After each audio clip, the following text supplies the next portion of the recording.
जय गुरुदेव. शिव मंत्र बीजाक्षर बर्वे, ते उपदेशिले श्री गुरुदेवे. शुद्ध काया म्हणून सद्भावे, बिंबले तेथे. या ओवीतून संत शिरोमणी शिवयोगी समाधी राजे मन्मथ माऊली आपल्या परम रहस्य या प्रासादिक ग्रंथातून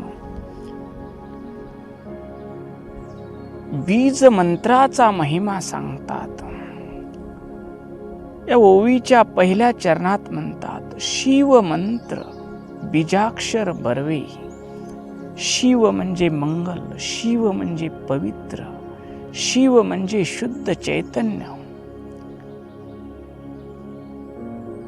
असा दिव्य मंत्र शिव मंत्र बीजाक्षर, जसं एका बीजामध्ये संपूर्ण वृक्ष समावलेला असतो, तसं त्या बीज मंत्रामध्ये, त्या मंत्राच्या अक्षरामध्ये तो शिव परमात्मा समावलेला असतो. बर्वे म्हणजे कल्याणकारी. शिव मंत्र बीजाक्षर बर्वे, ते उपदेशिले श्री गुरुदेवे. मंत्र तर पुस्तकात वाचायला मिळतो आणि कोणीही सांगतं हे मंत्र आहे, पण तो मंत्र ज्यावेळेस गुरुमुखातून शिष्याच्या कानात सांगितला जातो, त्यावेळेस त्याला विशेष महत्त्व प्राप्त होतं. कारण सद्गुरुनाथ आपली तपोबलाची शक्ती, आपली अनुभवाची शक्ती त्या मंत्रामध्ये, त्या बीजाक्षरात समाविष्ट करून शिष्याला उपदेश करतात. पुढं म्हणतात, शुद्ध काया म्हणून सद्भावे. शिष्याचं शुद्ध अंतकरण, निर्मळ आचार विचार, निर्मळ उच्चार, निर्मळ व्यवहार आणि गुरुवरील श्रद्धा विश्वास,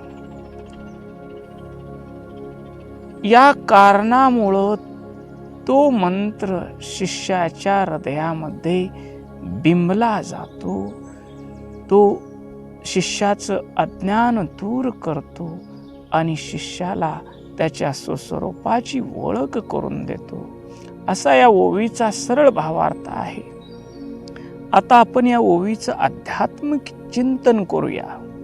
शिव मंत्र, शिव म्हणजे पवित्रता, शिव म्हणजे मांगल्य, शिव म्हणजे शुद्ध, शिव म्हणजे परम शांती, शिव म्हणजे परम आनंद, शिव म्हणजे परम सुख. जो परम सुख प्राप्त करून देणारा आहे, जो अक्षय सुख प्राप्त करून देणारा आहे, असा मंत्र म्हणजे शिव मंत्र. बीजाक्षर बर्वे, बीजामध्ये जसं संपूर्ण वृक्ष, वडाच्या बीजामध्ये जसं संपूर्ण खोड, फांद्या, फुले, पाने, फळं जसं समावलेला असतो, तसं या शिवाचं चैतन्य, शुद्ध चैतन्य स्वरूप त्या बीजाक्षरात, मंत्राच्या एक एक अक्षरामध्ये ते समावलेलं असतं. बर्वे म्हणजे कल्याणकारी. शिव मंत्र बीजाक्षर बर्वे, हे शिवाचा मंत्र. त्या प्रत्येक अक्षरामध्ये शिवाची चैतन्य शक्ती समावलेली असते. तो कल्याणकारी मंत्र कुणाकडूनही घेऊन जमत नाही. आपण पुस्तकात वाचून जर म्हणू लागलो, पुस्तकात वाचलो आपण नमः शिवाय, आपण नमः शिवाय जर म्हणू लागलो तर आपल्यामध्ये काहीही बदल पडणार नाही. आपण साधारण माणसाकडून कुणाकडून जर तो मंत्र घेतला तर आपल्यात परिवर्तन होणार नाही. कारण काय, सगळ्या नोटा कशाच्या असतात? सगळ्या कागदाच्याच नोटा असतात. पण सगळे कागद नोटा नसतात. का नोटा नसतात? जरी तुम्ही छापलं नोटेचं छायाचित्र, पण ते चलनात येतं का? येत नाही. कारण त्याच्यावर गव्हर्नरची सही झालेल्या कागदालाच नोटची किंमत येते. तसं सद्गुरुनाथांनी त्या शिव तत्वाचा अनुभव घेतला, त्या शक्ती तत्वाचा अनुभव घेतला, त्या सदाशिव तत्वाचा अनुभव घेतला, त्या ईश्वर तत्वाचा अनुभव घेतला आणि शुद्ध विद्येमध्ये ते स्थिर झाले. मी आणि हे विश्व वेगळे नाही या जाणीवेमध्ये अखंड असतात. मीही शिवरूप आहे आणि विश्वही शिवरूप आहे. आणि माया आणि पुरुष यांचे जे पंचकंचुक आहेत, जे जीवाला मर्यादित करतात, ते सद्गुरुनाथाला मर्यादित करू शकत नाहीत. कारण सद्गुरुनाथ सदैव आपल्या स्वरूपात असतात. ते सर्व कर्ते असतात. सर्व शक्तिमान शिव स्वरूपात विराजमान असतात. त्यांना कला कंचूक बांधू शकत नाही. ते सर्वज्ञ असतात. ते अखंड ज्ञान स्वरूप असतात. त्यांना विद्या कंचूक बांधू शकत नाही. ते पूर्ण तृप्त असतात.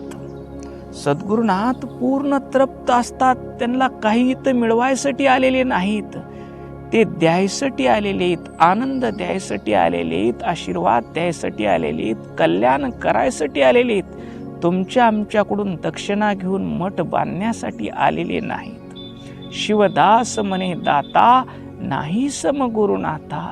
ते फक्त आनंद यात्री आहेत. ते द्यायला आलेले आहेत. हे परमपूज्य आप्पांनी आपल्या आचरणातून आम्हाला दाखवलं. आम्ही हार घातला, ते हारही आप्पा आशीर्वाद रूपानं परत करायचे. आम्ही आप्पाच्या खांद्यावर शाल पांघरली, ती शालही आप्पा परत द्यायची. आप्पा काहीही घ्यायचे नाहीत. आप्पांनी आचरणातून दाखवून दिलं, गुरु हा देणारा असतो, मागणारा नसतो. ते आनंद द्यायला आलेले असतात. ते शिव स्वरूप प्रदान करायला आलेले असतात. असे सद्गुरुनाथ ते पूर्ण तृप्त असतात. ते आपल्या नित्य स्वरूपामध्ये विराजमान असतात. त्यांना राग कंचूक बांधू मर्यादित करू शकत नाही. त्यांना काल कंचूक मर्यादित करू शकत नाहीत. ते आपल्या नित्य शाश्वत स्वरूपामध्ये विराजमान असतात आणि ते सर्व व्यापक असतात. सर्व चराचर विश्वामध्ये आपलं स्वरूप पाहतात. मी आणि हे विश्व वेगळं नाही या व्यापक तत्वात ते असल्यामुळं नियती तत्व त्यांना बांधू शकत नाही. ते सत रज तम तिन्ही गुणाच्या पलीकड असतात. गुणातीत कांतम परब्रह्म शांतम. ते गुणाच्या अतीत असतात. 3 गुणाचे स्वामी असतात. ते मनाचे स्वामी असतात, बुद्धीचे स्वामी असतात आणि ते शिव स्वरूपात नित्य विराजमान असतात. म्हणून त्यांच्या ठिकाणी अहंकार नसतो. आणि अशा सद्गुरुनाथाच्या पंच कर्म इंद्रिय, पंच ज्ञान इंद्रिय, पंच तन्मात्रा आणि पंच विषय हे सद्गुरुनाथाचे शिव स्वरूप झालेले असतात. त्यांचा देह शिवमय झालेला असतो. त्यांचे विषय शिव स्वरूप झालेले असतात. विषय ते झाले अवघे शिवरूप. मनीचा संकल्प तोही नासे. निर्वाणी शिवरूप मागे पुढे दिसे. संकल्पही नाशे मनीचा हो. या अवस्थेमध्ये असतात. शब्द स्पर्श रूप रसगंध शिवरूप झालेले असतात. त्यांच्या डोळ्यानं शिवरूपच पाहतात. कानानं शिवाचे गुणगानच ऐकतात. हातानं शिव कार्यच करतात. मुखानं शिवबोधच करतात. त्यांचे पाय जगाच्या कल्याणासाठी चालतात. त्यांच्या ज्ञानेंद्रिय आणि कर्मेंद्रियाचा व्यवहार शिवस्वरूप झालेला असतो. अशा श्रोत्रिय म्हणजे सर्व शास्त्राचं ज्ञान असलेले, शिष्याच्या सर्व शंका दूर करून शिष्याला समाधान करण्याची शक्ती असलेली शास्त्र पारंगत त्याला श्रोत्रिय म्हणतात.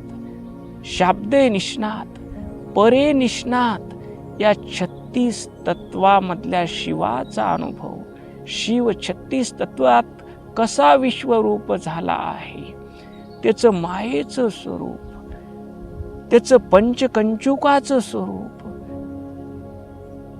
या सर्व पंचकंचुकानं बांधलेल्या जीवाचं स्वरूप, त्या जीवाविषयी अंतरात असलेला कळवळा, त्या जीवाला मुक्त करण्याची तळमळ, त्यांच्या इच्छेमध्ये स्वार्थ नसतो म्हणून सद्गुरुनाथ शुद्ध विद्येमध्ये असतात.